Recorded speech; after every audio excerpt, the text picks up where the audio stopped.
Imagine a man who once ruled the world of professional golf, a man who had fame, money, fans, and a legacy that seemed impossible to destroy.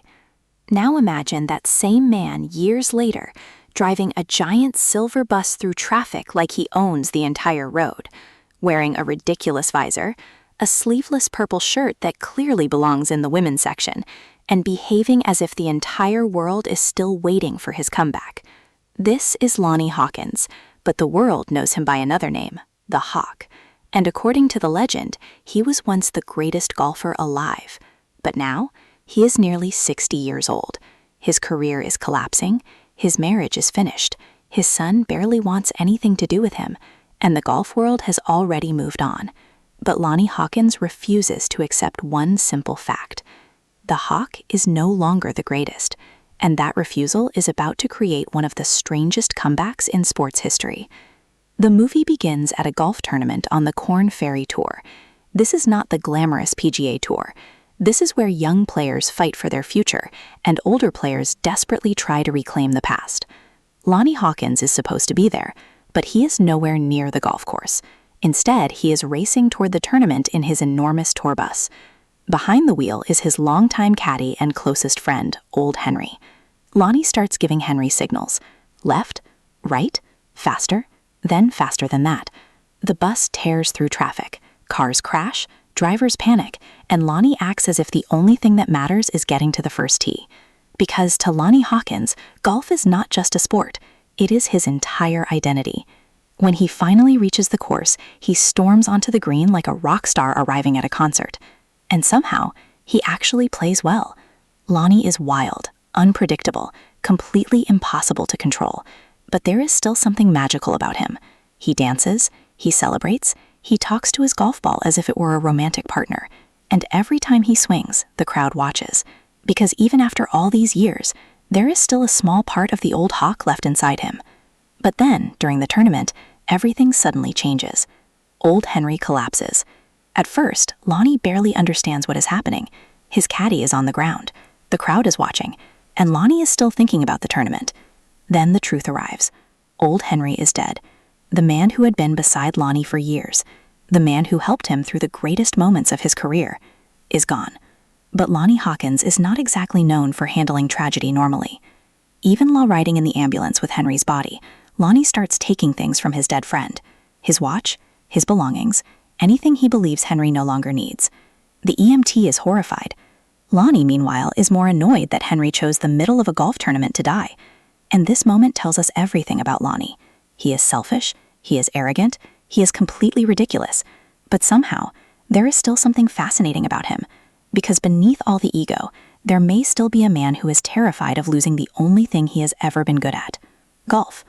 Lonnie later calls his son Lance, and this is where the story becomes much more complicated. Lance is everything his father is not. He is disciplined, focused, physically fit, careful, and most importantly, he is becoming the new star of professional golf. Lance is the future, Lonnie is the past, and neither man is comfortable with that reality. Lonnie wants to reconnect with his son, but Lance has spent years living in his father's shadow. Lonnie chose golf over his family. He missed important moments, he was absent, and now he wants to return as if nothing happened. But Lance is not ready to forgive him. Then there is Stacy, Lonnie's estranged wife. Their marriage is over, but their relationship is far from finished. Stacy still has plenty to say to Lonnie, and most of it cannot be repeated on television. She wants him to sign the divorce papers. She is furious with him. And yet, there is still something between them. Something complicated, something unfinished. Because even after years apart, Stacy knows Lonnie better than almost anyone.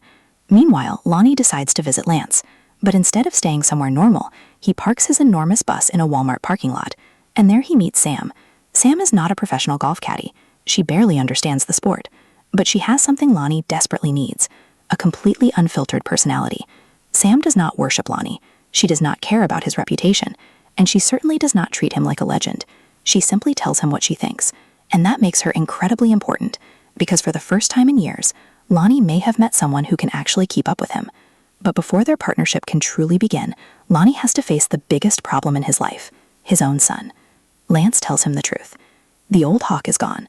The golf world has moved on, and Lonnie needs to stop pretending that another comeback is waiting around the corner. But Lonnie refuses to listen, because if he stops playing, what is left? His marriage is gone, his relationship with his son is broken, his closest friend is dead, and his entire identity is built around being the Hawk. So Lonnie makes a decision. He is going back. He is going to reclaim his place in professional golf, and he is going to complete the one achievement that has always escaped him, the career Grand Slam, the US Open, the final piece of his legacy. But no one knows yet that this comeback will eventually put Lonnie directly against his own son, and when father and son finally collide, the real battle will not be on the golf course, it will be inside their heads. Lonnie Hawkins has a dream, and unfortunately for everyone around him, he refuses to let reality interfere with it. The plan is simple: return to professional golf, win enough tournaments, reach the US Open, and finally complete the career Grand Slam. The problem?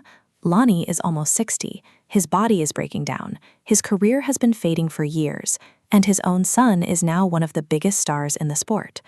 But Lonnie does not see himself as washed up. He sees himself as a legend temporarily experiencing bad luck, and that belief becomes the engine of the entire story. After old Henry's death, Lonnie needs a new caddy, and that is where Sam enters the picture.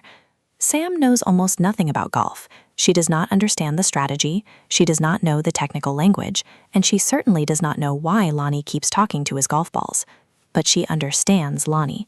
That is more important, because Lonnie does not need another professional standing beside him. He needs someone willing to embrace the chaos, and Sam is perfect for that job. Together, they become one of the strangest duos in professional sports. Lonnie is loud, Sam is direct. Lonnie creates problems, Sam somehow makes those problems worse. But together, they work. And this is where the story begins to feel like a real comeback. Lonnie starts improving, not because he has suddenly become disciplined, not because he has learned from his mistakes, but because something inside him still knows how to play. The Hawk may be old, but the instincts are still there. Then comes another problem: Golden Fisk. Golden is everything Lonnie hates: polished, successful, calm, and completely comfortable in the world that Lonnie believes stole his spotlight. Luke Wilson plays Golden as the perfect rival. He is not a screaming villain. He does not need to insult Lonnie constantly. He simply exists, and that is enough to make Lonnie furious, because Golden represents the kind of professional athlete Lonnie could never become: controlled, marketable, respectable. Lonnie is the opposite. He is chaos wearing golf clothes, and the rivalry between the two men quickly becomes personal. But the real conflict is still waiting, because Lance is also moving closer to the top. Lonnie's son is now the new golden boy of golf, and suddenly the father who abandoned him is trying to return to the exact world Lance has built for himself. Lance does not just see Lonnie as an embarrassment, he sees him as a threat to his career, a threat to his reputation, and perhaps most importantly, a threat to his emotional control. Because Lance has spent years trying not to become his father. He is disciplined because Lonnie was reckless. He is controlled because Lonnie was explosive. He follows rules because Lonnie never followed anything. But the more pressure Lance faces, the more the Hawk begins to appear inside him. And this is where the story becomes surprisingly interesting. Because Lance may hate his father, but he may also be more like him than he wants to admit. Meanwhile, Lonnie's relationship with Stacy becomes even more complicated. Stacy is furious with him, and honestly, she has every reason to be. Lonnie was absent, selfish, and obsessed with his own career. But there is still a strange chemistry between them. They argue like enemies, but sometimes they look at each other like two people who never really stopped caring. And Lonnie begins to believe that his comeback might give him a second chance with Stacy too. But Lonnie has a problem. He does not know how to change. He wants the rewards of becoming a better man without actually becoming one. He wants his son to forgive him without apologizing properly. He wants Stacy to love him again without accepting responsibility. And he wants the golf world to respect him, even though he still behaves like a walking disaster. That contradiction drives the story forward. Then the competition intensifies. Lonnie begins winning, the crowds return, the fans start remembering the old Hawk, and suddenly the legend is alive again. But fame has a dangerous effect on Lonnie. The more attention he receives, the more reckless he becomes. He starts believing that he is unstoppable, and that is exactly when everything starts falling apart. Because Lance is watching, Golden is watching, the golf authorities are watching, and somewhere in the background, Lonnie's past is waiting to return. The biggest question becomes, can Lonnie actually win? Or is he simply chasing a version of himself that no longer exists? As the season continues, father and son move closer to the same destination, the US Open. And eventually, they are no longer fighting for separate careers. They are fighting for the same spotlight. But what happens next changes everything. Because Lance is about to reveal that he may understand his father better than anyone realizes. And his plan is not to defeat Lonnie with a better golf swing. It is to defeat him mentally. By the final stretch of the story, the Hawk has become more than just a comeback story. It has become a battle between two generations. Lonnie represents the past, the loud, reckless, ego-driven era of sports entertainment. Lance represents the future, disciplined, careful, controlled. But beneath the surface, the two men are much more alike than either of them wants to admit, and that becomes clear during the final tournament, the US Open. This is the tournament Lonnie has been chasing his entire life, the one title missing from his collection, the one victory that would complete his legacy. And now he is standing on the same course as his own son, and Golden Fisk. 3 men, 1 championship, 1 final chance to become immortal. The pressure is enormous. Every shot matters, every mistake could end the dream. But there is another problem.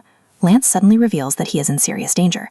He claims that he owes millions of dollars to dangerous men connected to a Las Vegas incident, and now those men supposedly want him dead, unless he wins the US Open. At first, Lonnie is furious. Then he becomes terrified, because for the first time, his son's life may actually be in danger. Lance tells Stacy. Stacy panics, and eventually they turn to Lonnie. Stacy asks him to do something he has never been willing to do, let Lance win. At first, Lonnie does not understand. This is the US Open, the greatest prize of his life, the one title he has sacrificed everything to achieve, and now Stacy wants him to throw it away for their son. But this is where Lonnie faces the most important decision of his entire life. Does he choose himself, or does he finally choose his family? The next morning, Lonnie, Lance, and Golden enter a playoff. The final holes are about to decide everything. The crowd watches, the tension is unbearable. The men connected to the Las Vegas incident appear to be in the audience. Lonnie sees them, and suddenly his entire focus changes. He begins imagining the worst. He sees Lance being attacked. He sees his son downing. And for the first time, Lonnie is no longer thinking about his own legacy. He is thinking about Lance, his son, the boy he failed, the boy he abandoned, the boy he is finally trying to protect. Then comes the final putt, the shot that could change everything. Lonnie stands over the ball. The crowd goes silent. Sam tries to encourage him, and somehow she uses a ridiculous song about baby back ribs to bring him back into focus. It is completely absurd, but it works. Lonnie swings, the ball flies, and the shot is almost perfect. Almost, but it misses. Lance wins. The new champion is crowned. The old hawk has fallen. Or has he? Because after the match, the truth is revealed. The dangerous men? They were not really after Lance. The millions of dollars? A lie. The entire threat was invented. Lance created the story. Why? To get inside his father's head. To make Lonnie believe that his son was in danger. To force Lonnie to think about something other than himself. And it worked. Lance had finally discovered the one thing that could defeat the hawk. Not a better golf swing, not a stronger opponent, not even Golden Fisk. His own emotions. For the first time in his life, Lonnie had to play as a father. Not as a legend, not as a celebrity, not as the hawk. As a dad. And that changes everything. At first, Lonnie is furious. He cannot believe Lance manipulated him. But then something unexpected happens. Lonnie became proud. Because his son had finally beaten him. Not just on the golf course, but inside his own mind. And perhaps that was the victory Lonnie had been chasing all along. But there is still one final question. Did Lonnie miss the putt on purpose? The story never gives us a clear answer. And that uncertainty is the most important part of the ending. Because Lonnie Hawkins is not a man who gives up easily. He is selfish, he is competitive, he is obsessed with winning. So did he really miss? Or did he finally choose his son? That question hangs over the entire final scene, and the answer may be hidden in what happens next. 1 month later, Lonnie is back at the parking lot, the same kind of place where his comeback began. He is with Sam. Meanwhile, Lance is now famous. He is doing interviews, appearing on television, and enjoying the spotlight that once belonged to his father. The world has moved on. The new hawk has arrived. But Sam still has one question. Did Lonnie miss that final putt on purpose? Lonnie does not answer, and that silence says everything. Because the entire story has been about one question. Can Lonnie Hawkins change? For most of the story, the answer appears to be no. He steals from his dead friend's body. He abandons responsibilities. He insults people. He treats his family like an inconvenience.